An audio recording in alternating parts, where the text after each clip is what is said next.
Hello अस्सलामुअलैकुम, welcome back to my YouTube channel. आज मैं लेकर आई हूँ बहुत यम आप लोगों के लिए नान पकोड़ा। नान भी आपने खाए होंगे और पकोड़े भी खाए होंगे, तो मैंने सोचा कि रमज़ान आ रहा है तो क्यों ना 2021 का रमज़ान है, दोनों को हम मिक्स ही कर देते हैं। तो इसीलिए मैं लेकर आई हूँ नान पकोड़ा की मज़ेदार रेसिपी। लेकिन रेसिपी की तरफ जाने से पहले please do subscribe my channel और बेल आइकन के बटन को दबाना नहीं भूलना। ओके जी, रेसिपी स्टार्ट करते हैं। बिस्मिल्लाहिर्रहमानिर्रहीम। यहाँ पे हमें चाहिए बेसन 2 कप, नान लिए हैं मैंने यहाँ पे 3 अदद। आपके पास पहले के अगर पड़े हैं नान फ्रेश बना लें या बाहर से ले आएँ, तो नान हमें चाहिए 3 अदद। उसके बाद मैंने 2 छोटे साइज़ के आलू लिए, उनको बारीक बारीक काट लिया है। प्याज हमें चाहिए आधा, जिसको मैंने लंबा लंबा पतला काट लिया है। हरी मिर्च मैंने यहाँ धनिया लिया है मैंने chop 3 to 4 table spoon. Ginger garlic paste मैंने लिया है हाफ़ टी स्पून। हरी मिर्च एक बड़े साइज़ की ले लें, उसको चॉप कर लें। उसके बाद हमें कसूरी मेथी चाहिए 1 टेबल स्पून जितना। कुटी हुई लाल मिर्च चाहिए हमें हाफ़ टी स्पून जितनी। लाल मिर्च पाउडर चाहिए हमें 1 टीस्पून या हस्बे ज़ायका। नमक भी हम लेंगे हस्बे ज़ायका। हल्दी हमें चाहिए यहाँ पे हाफ़ टी स्पून। अनारदाना हमें चाहिए यहाँ पे 1 टेबल स्पून।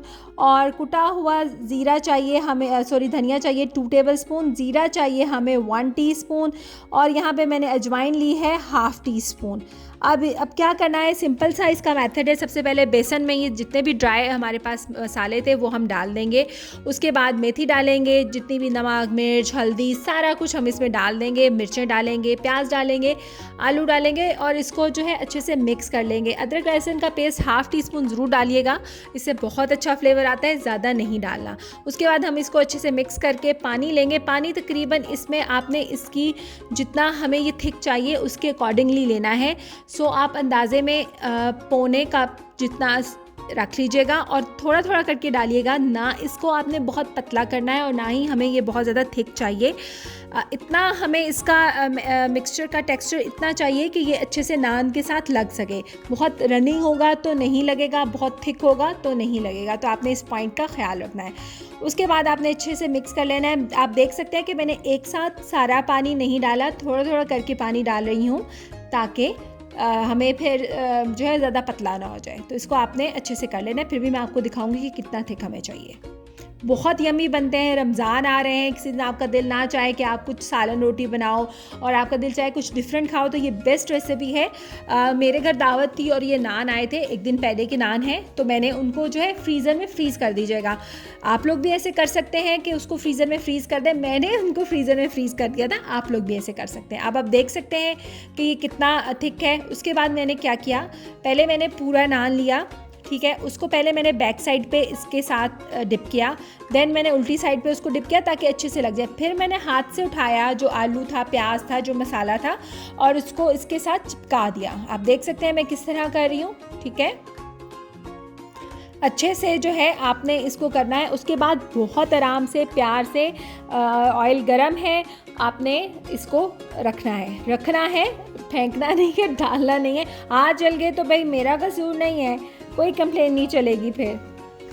चलें जी, अब आपने ऊपर से चम्मच लेना है और चम्मच की मदद से आपने आहिस्ता आहिस्ता इसके ऊपर ऑयल डालना है ताकि ये अच्छे से पक जाए। यहाँ से मेरे से एक मिस्टेक हुई थी। मैं चाहती थी इसको क्रॉप कर सकती थी, बट मैंने नहीं की, ताकि आप लोग ये मिस्टेक ना करें। आपने क्या करना है कि अच्छे से ऊपर से पकने देना है। आप यहाँ पे देख सकते हैं कि इसके ऊपर से ये गिर गया था, बट कोई ऐसा इशू नहीं हुआ। जब वो कच्चा होता है तो वो साथ में पक गया था। फिर बाद में मैंने क्या किया कि मैंने कहा कि चले मैं हाफ़ ले लेती हूँ ताकि इजीली ये पक जाए। तो मैंने इसको दान को काट लिया और हाफ़ कर लिया। तो आप हाफ़ भी कर सकते हैं, क्योंकि बाद में भी आपको हाफ़ करके ही सर्व करना है। आप ऐसे पूरा सर्व नहीं कर सकते, खाने में मुश्किल होती है। तो मैंने क्या किया, हाफ़ ले लिया। और अभी देखिएगा कि ये इसको मैं अच्छे से ऊपर से पकाऊंगी, पहले वाली मिस्टेक नहीं करूंगी। और मैंने वो इसीलिए आप लोगों को शो की ताकि आप लोग भी ये गलती ना करें कि जल्दी जल्दी पूरा कर लेते हैं। पूरा करने में भी हर्ज नहीं है, लेकिन ऑयल को ऊपर से डाल के आपने थोड़ा सा इसको कुक करना है गरम ऑयल से। ये छोटा सा पॉइंट है, इसका आपने बहुत ख्याल रखना है। आप देख सकते हैं मैं किस तरह इसको ऊपर से पका रही हूँ, क्योंकि डेफिनेटली ये बहुत थिक नहीं है, इस चिपकने वाली इसमें कोई चीज़ नहीं थी कि वो चिपक जाएगा। उसकी कुकिंग ही उसको उसके साथ जो है अच्छे से मजबूती से थामे रखेगी। तो आपने इस बात का ख्याल रखना है। मैं इसकी साइड को टर्न कर दूँगी। स्लो हीट पे आपने पकाना है, मतलब मीडियम हीट पे सॉरी पकाना है, बहुत स्लो पे भी नहीं पकाना है, अदरवाइज़ ये ऑयल एब्जॉर्ब कर लेगा तो वो बहुत ऑयली बन जाएगा। और ये बहुत प्यारा सा अच्छा सा कलर निकला है, बहुत क्रिस्पी गरम गरम चाय के साथ, गुड़ वाली चाय। ओए होए होए होए क्या मज़े की रेसिपी बनेगी। ये बहुत मज़े की रेसिपी रेडी हो चुकी है।